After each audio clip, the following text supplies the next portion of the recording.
तो अब next part इसमें यही आता है ऑफ कोर्स कि आपने अपनी जॉब देखी, आप इंटरेस्टेड है, तो आपने प्रपोजल लिखना है। अब ये तो मेरे ख्याल से होली ग्रेल है अपवर्क का कि प्रपोजल लिखना। I think that is the like number one skill for working on Upwork मेरे ख्याल से। यहीं पे हमारी आधी से ज़्यादा नहीं, मेरे ख्याल से 99% जो आवाम है जो नई आ रही होती है वो यहीं से मार खा के निकल जाते हैं, डिसहार्ट हो जाते हैं।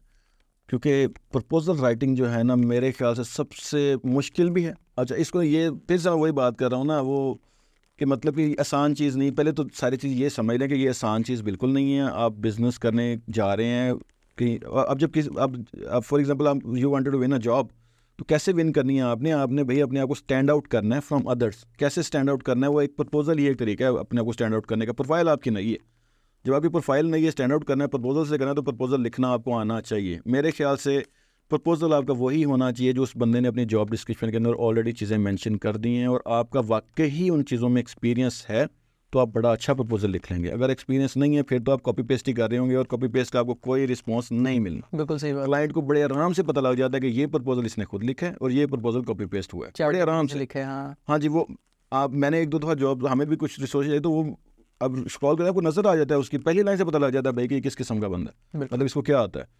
मेरे ख्याल से जब आप प्रपोजल लिख रहे हैं तो you have to first check. पहले तो बड़ी ज़बरदस्त चीज़ ये है कि क्लाइंट के नाम से लाजमी शुरू करें और उसके अलावा स्टार्टिंग में थोड़ा सा बता दें कि आपने उसकी डिस्क्रिप्शन पढ़ी भी। कहाँ से पता चलता है क्लाइंट का नाम ज़्यादातर आ रहा होता है जब आप प्रोफाइल प्रपोजल पे जाते हैं, राइट साइड पे क्लाइंट इन्फॉर्मेशन में आ रहा होता है नाम मोस्टली।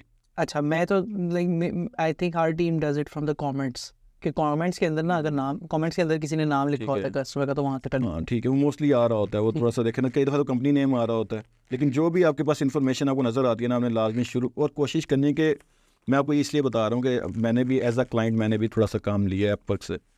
तो जब आपके पास प्रपोजल आता है ना, तो आपको पहली सिर्फ 2 लाइन नज़र आ रही होती हैं।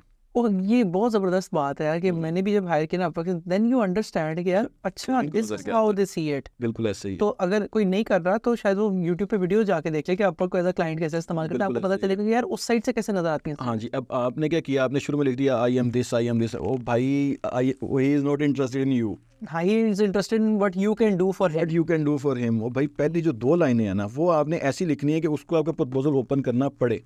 उसके बाद अपनी स्टोरियाँ सुना लो भाई कि मैंने ये किया ये किया ये किया ये किया। अब मैंने जो ज़्यादा प्रपोजल देखे वो माशाल्लाह से यही होते हैं। प्रपोजल शुरू होता है कि I am having 9 years of experience working with this thing, I am having working this this this this, और 4 लाइनों के बाद आता है कि अच्छा मैंने ना ये डिस्क्रिप्शन पढ़ी है तो ये वाला काम है। अगले ने सुनना ही नहीं है, क्यों सुनना? अगले ने सीधी सीधी आपसे स्ट्रेट बात करनी है। उसने उसने अगर प्रपोजल, उसने अगर पूरी डिस्क्रिप्शन लिखी है, उसको वही वर्ड सुनने हैं, वही वर्ड, हाँ जी, या कोई सवाल सुनने हैं।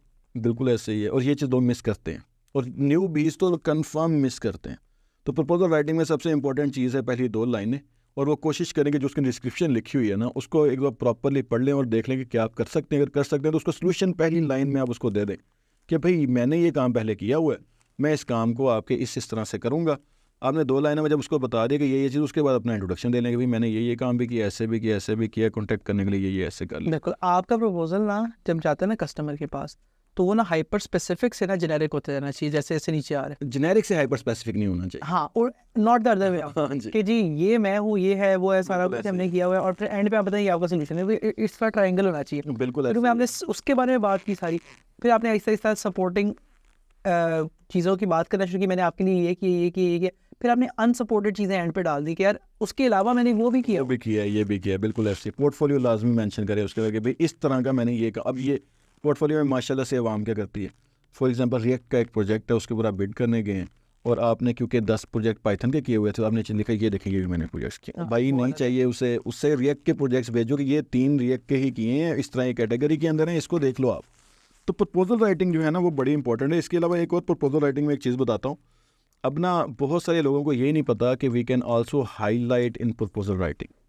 हम बोल्ड भी कर सकते हैं, हम स्टिकर्स भी ऐड कर सकते हैं, हम इमोजेस भी ऐड कर सकते हैं अपने प्रपोजल को थोड़ा सा गुड लुकिंग बनाने के लिए। तो मेरे ख्याल से ये चीज़ लाजमी करें। एंड दीज वर्क, ये वर्क वेरी वेल, एब्सोल्युटली चलती हैं। बिल्कुल ऐसे ही है। हमें पता ही नहीं था बड़े अरसे पहले तक, लेकिन फिर जब हमें आइडिया, हमने उस चीज़ को यूज़ किया। मैं कहता हूँ कि वो प्रपोजल हमारे यहाँ से उठ के यहाँ पे चला गया और वाकई क्लाइंट उसको देखते हैं। अच्छा, क्लाइंट ना असल मेरे ख्याल से क्लाइंट देखता है एफर्ट की है इसने कुछ लिखने में। बिल्कुल सही बात है कि अगर मैंने आपकी शक्ल भी नहीं देखी, मैंने कुछ भी नहीं देखा, मुझे और मेरे पास 20 लेट्स से सफ़े आ गए हैं सामने, हाँ जी, मैंने बस देखना यार आपने मेहनत कितनी की है, और जहाँ पे उसको मेहनत नजर आएगी वो आपके पास आ जाए। मैं फिर से कह रहा हूँ, थोड़ा सा रिसर्च करें ये बच्चे कि हम अपने प्रपोजल को कैसे अच्छा कर सकते हैं। अच्छा इन अ सेंस के मतलब उसको खूबसूरत कैसे कर सकते हैं, उसमें बोल्ड कैसे कर सकते हैं, हाईलाइट कैसे कर सकते हैं, इटैलिक कैसे कर सकते हैं, इमोजेस कैसे ऐड कर सकते हैं। ये बड़ी इंपॉर्टेंट है और ये यूज़ करनी भी चाहिए। मैं अपना अगर एक्सपीरियंस बताऊँ तो हमारा रेवेन्यू बड़ा बेहतर हुआ कि हमारी क्लोजिंग या लीड्स, हमारे पास जो जनरेशन थी वो थोड़ी ज़्यादा हो गई, बेहतर हो गई जब हमने ये इस चीज़ को यूज़ करना शुरू किया।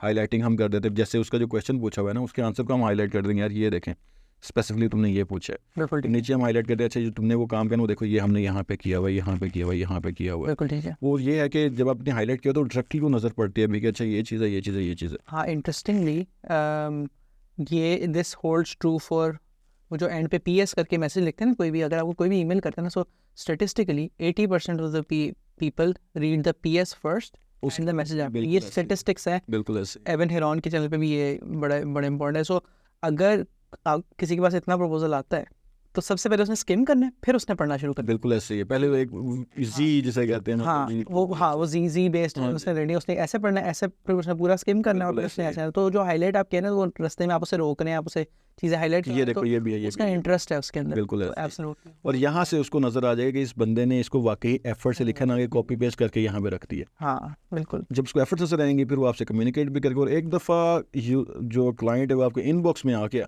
तो यहाँ पे अब आपकी स्टोरी शुरू, वो अब एक नेक्स्ट स्टोरी शुरू हो जाती है कि इसको पकड़ना कैसे। हाँ वो नेक्स्ट स्टोरी उसके, वो भी एक बहुत जबरदस्त स्टोरी है। राइट, बिल्कुल ठीक है। आई थिंक ये बिल्कुल ठीक है। कोई और चीज़ प्रपोजल में आप ऐड करना चाहते हैं? नहीं मेरे अच्छा, हमने ना सो हमने 2-3 चीज़ें और ऐड की हैं। एक तो ये कि एंड पे अगर आप PS लिख के ना उससे कोई क्वेश्चन पूछ लेते हैं ना, तो that prompts them to reach out to you.